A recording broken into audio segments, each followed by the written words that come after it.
Kumusta pa kayo mga masipag na magsasaka? Mga farmer. Farmer magsasaka, isa lang, di ba? Ah, pero ang bigyan nating daan ngayon mga kaibigan, dito tayo sa mga nag-aalaga ng mga hayupan. Paano kumita sa pag-aalaga ng manok at baboy? Ayan, alam po ninyo, may karanasan kasi ako diyan sa pag-aalaga ng baboy. Kaya ako binabanggit ito mga kaibigan. Binabati ko ang ating may bakuna ngayon ha. Hindi lang ako magbanggit ng tanggapan ng gobyerno. Dumating na yung bakuna. Mayroon pa bang aabutan? Mayroon pa bang babakunahan? Baka nagkasakit na lahat. Ito mga kaibigan, mayroon lang akong konting ibahagi sa inyo, mga nag-aalaga ng mga baboy, manok. Alam po ninyo, ayan po, masilan po kasi yung baboy.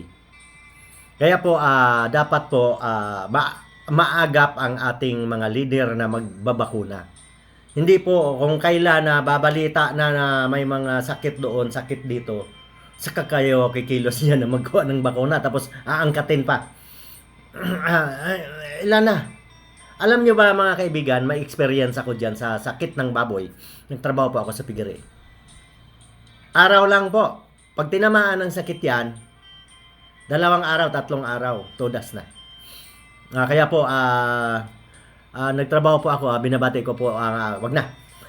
Yung aking dating amo, yumaman po sa pag-alaga ng baboy.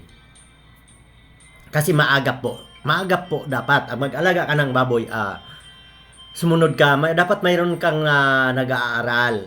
May mga eksperto dyan eh. May doktor ng hayop. Alam na kaagad doon kung may bakuna. Ha? May bakuna po. Sa mga biik lahat, babakunahan lahat yan. Proteksyon sa sakit. Pero kung kailan nandyan na yung sakit, saka ka magbabakuna, wala, sayang lang pera dyan. Ang dali pong magtamaan yan. Hawa-hawa po yan. Pareho lang po yan sa manok at saka sa baboy. Ayan po, kaya po, pag sa manok, bird flu. Pag sa baboy naman ay swine fever ba ang tawag ngayon? Mayroon na rin yan noon eh. 1985 mga kaibigan, kaya ako po sinishare sa inyong kwento neto. Nagtrabaho po ako sa piggery. Alam niyo pag yung mga big time, yung amo ko, siyempre may puhunan na yun, pero lalong nagkapira sa pag-aalaga ng baboy. Kasi po, kailangan po dyan, maaga po tayo. May mga bakuna yan. Salamat naman kung ating leader, alam ko may nakaupo dyan sa nakatuka dyan sa agriculture product. Anong trabaho niyan? Babantayan nyo lang kung kailan dumating yung sakit. Dapat po, i-educate po yung mga tao. Kasi marami pong nag-aalaga. Yung lalo, ang ula kasi tatamaan yan, yung mga backyard na sinasabi. Yung wala masyadong puhunan. Kasi alam naman yan na may bakuna yan, pero paano po makabili? Di naman po basta-basta. Kung walang puhunan. Kaya yan po dapat ang tutukan po ninyo. Kayong mga nakaupo dyan. Hindi yung tatakutin nyo pa na hulihin nyo lahat ng baboy na may sakit. Wala pang sakit, handaan po ng bakuna po. Dapat po may mag-iikot-ikot sa inyo. Total may budget naman dyan eh. Million ang pera dyan. Dapat po agapan. Hindi yung kung kailan nandyan na yung sakit, saka kayo kuangkat pa ng bakuna. Di wala, naubos na. 3 araw lang po, tandaan ninyo, kayong balag mag-alaga ng baboy. 3 araw lang, todas na yan pag tinamaan ng sakit. Kaya po, suntok sa buwan na yung saka ka pa maghanap ng bakuna kung nandiyan na ang sakit. Kasi alam niyo sa piggery din na trabahoan ko, may naka-imbak na doon sa freezer. Kasi mayaman yung amo ko eh.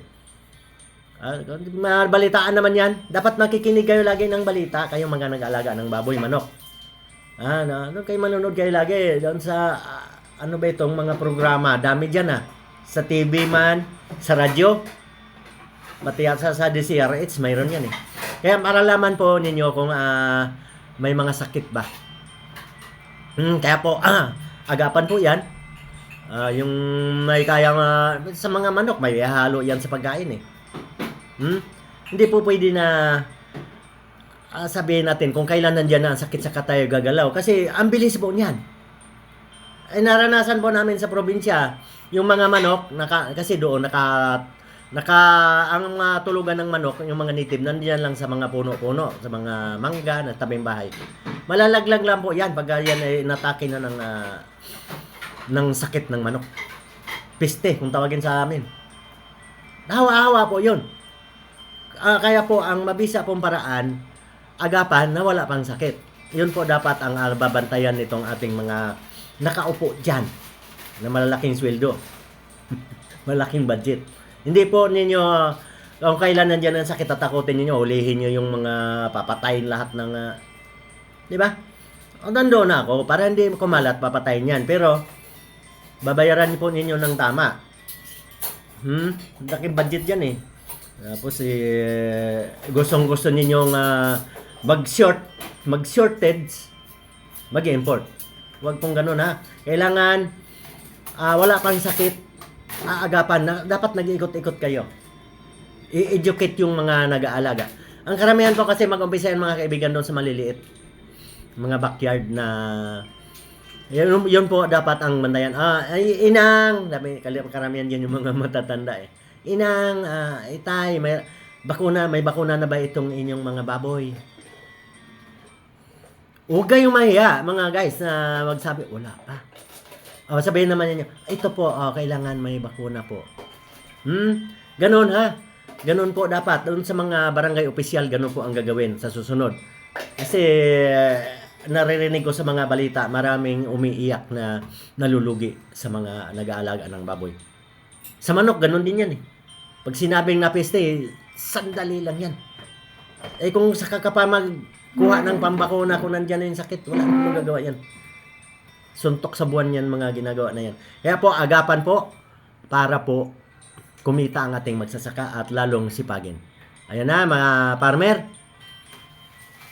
Sa susunod, mga pananim naman ang ating pag-usapan. Ito sa pag-aalaga ng mga backyard. Mga backyard kasi. Kailangan po may konting puhunan. Ayun na nga. Kailangan po natin yung mga taga-DE na mag-ikot-ikot at dapat suportahan ng gamot, bakuna. Wala pang sakit, bakunahan. Hindi yung kung kailan nandiyan na. May bakuna yan eh. May bakuna yan. Kita mo naman yung sa tao, mga sanggol pa lang eh. Naghahanda na yung mga bakuna. Ganon din sa hayop. Kaya po, madalas pong nadadali itong baboy at manok. Ayan ay mahina ang resistensya. Hindi kagaya ng mga kambing, baka, medyo matibay po yan. Sige po, di natin habaan nating usapan. Ito paalala lang na pag tayo kumilos na huli na, kailangan hindi pa dumating yung epidemya. Nakaabang na tayo na magbigay ng bakuna. Kayong mga nakatuka dyan. Para po hindi kapusin. Tuwing na lang magbeber, may mga balitang ganyan eh. Kasi gustong-gusto naman mag-import. Suportahan po natin ang ating magsasaka. Ating mga farmer, mag-aalaga ng mga hayupan lahat. Mag-aalaga ng isda. At yan ay sisipagin lalo pag nandyan. Lagi kayong nakabantay dyan na mag-aalalay. Ito pong dapat gawin dyan. Ito po. Hindi yung kung kailan nandyan ang sakit saka tayo aangkat ng bakuna. Doon sa trabaho ko, pinaalala ko sa inyo ha. Hindi naman ako doktor. Pero alam ko pag naka-freezer yan, magtatagal yung mga bakuna na yan. Kailangan, siyempre, may generator ka. Kasi ano din yan pagka walang kuryente, doon po yan masisira.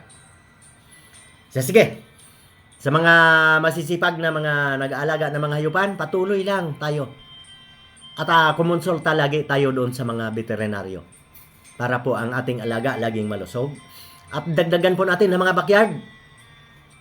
Dagdagan po natin kung nasa probinsya ka, magtanim ka ng kamuting kahoy, kamuti, gabi. Panghalo mo doon sa feed para po lalong madagdagan ang ating kita. Ginagawa po namin yan sa probinsya dati. Alam po ninyo, bago ako nakarating ng Cebu, ng Maynila, nag-alaga po ako ng isang baboy, kaya nabanggit ko itong baboy. Kaya nakarating ako ng Cebu, nagbenta ako ng baboy. Alam niyo kung magkano lang ang isang kilo ng baboy noon. 5 piso. Hindi ko malimutan yan. 5 piso lang ang isang kilo ng buhay ng baboy. 70s. 70s. Ayan, totoo yan. Kaya po binahagi ko itong kwento nito. Ako po ay may karanasan diyan sa mga pag-aalaga. Ganun lang. Mga leader, nakatoka kayo diyan sa agriculture. Suportahan ng mga nag-aalaga. Abangan, agapan. Hindi yung kung kailan nandiyan na yung sakit sa tayo kumilos. Ingat po tayong lahat, patuloy lang sa pagsisikap. At makakamit din natin ang tagumpay. Ingat po tayo.